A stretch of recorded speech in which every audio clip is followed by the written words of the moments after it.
Hello guys, and for today's vlog nga po, tayo ay mag-aayos sa ating sarili. Dahil ngayon ay araw ng linggo, tayo ay magsisimba. At eto nga po, nakabihis na ako at tinanggal ko na po ang aking ipit sa aking buhok. Gamit lamang ang aking paa at akin na po itong susuklayin ang aking buhaghag na buhok. Ganyan po ang aking buhok kapag siya po ay tuyo. Ang ganda ko pala pag nakangiti, ngayon ko lang napagtanto.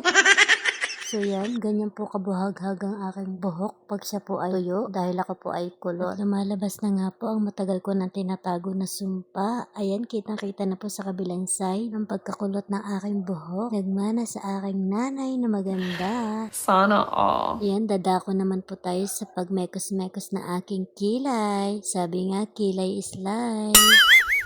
Ako po pala ay nagpaipit sa aking kapatid kanina, hindi ko na nabidyuhan dahil siya ay nahihiya. Ito na nga po, magpe-paint na po tayo ng ating kilay. Mekos-mekos lang yan ang aking paa, okay na yan. Basta wag lang magmukhang clown. Ayaw, di ma!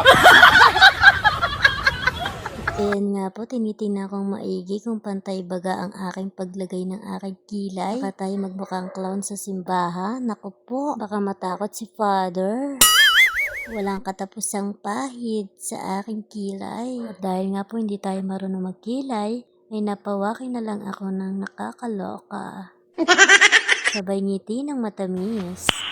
Nice. At syempre, hindi matatapos ang ating pag-aayos kung walang pintura ang ating labi.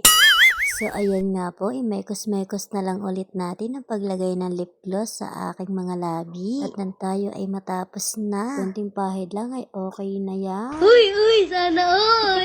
And last but not the least, maglalagay po tayo ng polvo sa ating mukha. At syempre, gagamitan ulit natin ng paa. Sana all. At alam niyo ba, habang pinapanood ko ang aking sarili ay napapabilib din ako. Dahil nagagawa ko na ito sa aking sarili na dati ay lahat inaasa ko sa aking nanay. Lahat naman ng bagay pwede mong matutunan basta ikaw ay porsigido lamang at positibo lagi. At hanggang dito na nga po. Thank you for watching.